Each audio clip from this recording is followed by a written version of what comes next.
En aquel tiempo Jesús llamó a los 12 y los fue enviando de dos en dos, dándoles autoridad sobre los espíritus inmundos. Les encargó que llevaran para el camino un bastón y nada más, pero ni pan, ni alforja, ni dinero suelto en la faja, que llevasen sandalias, pero no una túnica de repuesto. Y les decía: quédense en la casa donde entren, hasta que se vayan de aquel sitio, y si un lugar no los recibe ni los escucha, al marcharse sacudan el polvo de los pies, en testimonio contra ellos. Ellos salieron a predicar la conversión, echaban muchos demonios, ungían con aceite a muchos enfermos y los curaban. Te damos gracias, Señor Jesús, por el llamado que nos haces hoy a nosotros, como lo hiciste con tus apóstoles, con los 12. Gracias por confiarnos también a nosotros la misma misión, la misión de predicar el Evangelio, de llamar a la conversión, de curar enfermos, de expulsar demonios.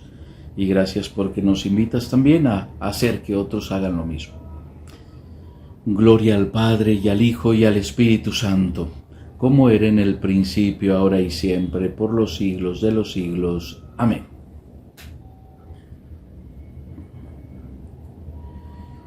Les deseo paz y bien. Aquí nos encontramos de nuevo. Soy el Padre Ramón de la familia misionera Verbum Dei de Medellín. Y como de costumbre vamos a meditar el Evangelio de la Eucaristía de este día. La cita es Marcos 6, del 7 al 13. Marcos 6, del 7 al 13. Y les propongo observar un solo punto. Y lo propongo también con el término que utilizaba Jaime Bonet, nuestro fundador, el fundador del Verbum Dei. El hacer, hacer. El hacer, hacer. Jesús envía a los 12 apóstoles, de dos en dos, dándoles autoridad. Y los manda a hacer lo mismo que él hacía. Por eso el término hacer, hacer. Hacer que otros hagan lo mismo. Al contemplar a Jesús en el Evangelio de Marcos podemos darnos cuenta con suma claridad a qué se dedicaba, qué es lo que hace. Empieza predicando y llamando a la conversión. Decía al inicio de su ministerio público: el reino de Dios está cerca, conviértanse y crean en el Evangelio. Después de anunciar el reino, llama a los primeros seguidores suyos, a sus discípulos, los primeros 4 discípulos. Llama a otros. Después lo vemos, además de predicar el Evangelio, expulsa demonios y cura enfermos. Y estas son las acciones principales de Jesús. Incluso revivir muertos, algo totalmente extraordinario. Esto es lo que hace Jesús. Y eso mismo es lo que manda hacer a sus discípulos.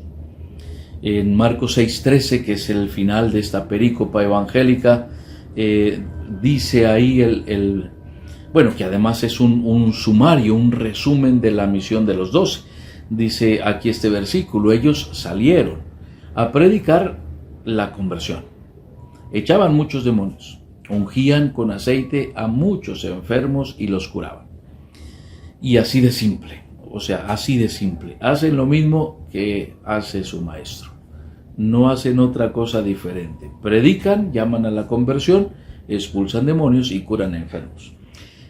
Hacen lo mismo, quizá no de la misma manera, pero sí la misma misión, sí las mismas acciones, y también con la misma autoridad y con el mismo fruto. Aquí hay un detalle en cuanto a lo que se dice en este versículo, un detalle importante que me gustaría compartir con ustedes. Y es que los apóstoles ungían con aceite a los enfermos para curarlos. Es algo que no se dice de Jesús. Jesús no unge con aceite, impone las manos, pero no unge con aceite. Y esta es una diferencia entre Jesús y los 12. Pero además de la diferencia, vemos aquí también el origen del sacramento de la unción de enfermos. Lo vemos en el Evangelio de Marcos. Los apóstoles ungen con aceite para curar enfermos. Y lo vemos otra referencia bíblica en el apóstol Santiago, en la carta de Santiago, que habla también de esa unción por parte de los presbíteros hacia los enfermos para curarlos. Bueno, como algo anecdótico y testimonial, les cuento lo que me pasó hace ya algunos años. En una de mis visitas familiares, pues a mi familia en México, uno de mis cuñados me pidió que fuera a administrar el sacramento de la unción a su bisabuela. Ella tenía 100 años, iba a cumplir 101 y estaba en estado de coma. De hecho, los médicos decían que no iba a pasar de esa noche. O sea, la veían tan mal, médicamente hablando, que por eso se aconsejó que llamaran a algún sacerdote para la unción, prepararla para la muerte. Bueno, pues fui, pedí permiso al párroco, pedí que me facilitara también lo necesario para la unción, el ritual, el óleo de los enfermos, bueno, etc. Fuimos, por la tarde fuimos con mi cuñado a la casa de la bisabuela. Celebramos sacramento de la unción, con absolución, la comunión, apenas si pudo recibirla. Bueno, además otras oraciones de sanación y de liberación. Se quedó tranquila, recuerdo que estaba quejando antes de la unción y luego ya se quedó después de la oración tranquilita, ya como preparada realmente para morir. Sorpresa, al día siguiente, en la mañana, me llama por teléfono mi cuñado y todo sorprendido dice, pues resulta que mi bisabuela está desayunando con una vitalidad impresionante y ya no tiene ganas de morirse. Pues, o sea, se había restablecido, ¿no? Y pues fue una grata sorpresa para todos. Vivió 2 años y medio más, llegó a los 103 años. Bueno, pues de esas cosas digo anecdóticas porque la unción de enfermos también tiene unos efectos increíbles. No es para la muerte, es para la vida, es para la salud.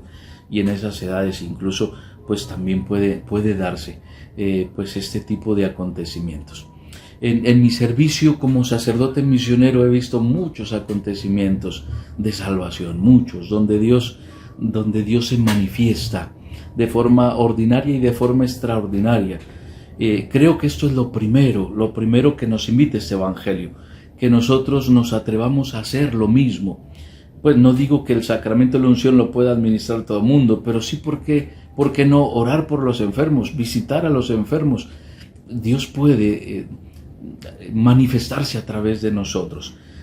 Claro, aquí estamos hablando de un sacramento que está reservado a los presbíteros en este momento de la iglesia, pero vamos más allá de eso. O sea, el anuncio del evangelio, todo lo podemos hacer, transmitir pues la fe, el ánimo, el consuelo, la esperanza a los demás. Bueno, pues eso lo podemos hacer. Y ese es el primer paso, hacer lo mismo que Jesús hacía, ser instrumentos de salvación para otros, ¿no? Ese es el primer paso, pero un segundo paso todavía mayor es hacer que otros hagan lo mismo. Por eso el hacer que otros hagan lo mismo. En el Verbum Dei decimos, oramos y enseñamos a orar y enseñar a orar, predicar y enseñar a predicar, amar y enseñar a amar. De esto se trata, de hacerlo primero nosotros, pero también de hacer que otros lo hagan. Es el hacer. La mayor satisfacción está en hacer que otros hagan lo mismo. Pongo otro ejemplo en el ministerio de liberación. Es tremendamente gratificante cuando una persona liberada de influencias diabólicas, de posesión muchas veces, se convierte luego en instrumento de liberación para otros. Y pienso en una persona en particular de acá de Medellín, de Itagüí, recientemente liberada de posesión diabólica y que ahora nos acompaña en las oraciones de liberación para ayudar a otros. Además que Dios le ha dado en su proceso de liberación, pues le ha dado unos dones tremendamente bonitos, extraordinarios para ayudar a otros. Ya no solamente ser liberado, sino liberar a otros. Y no solamente liberar a otros, hacer que otros, que esos que son liberados u otros, hagan lo mismo, ayudar a los demás. Pues de eso se trata. Los invito a dialogar con el Señor, con Jesús. ¿Cómo estamos nosotros viviendo el hacer? Primero hacer y luego hacer que otros hagan. Hacer lo mismo que Él hizo y hacer que otros hagan también lo mismo, que amen como Él. amar como Jesús y hacer que otros amen como Jesús. Bueno, pues buen provecho en la oración y que de este llamado que el Señor nos hace lo podamos vivir hoy en nuestra vida ordinaria. Bendiciones para todos.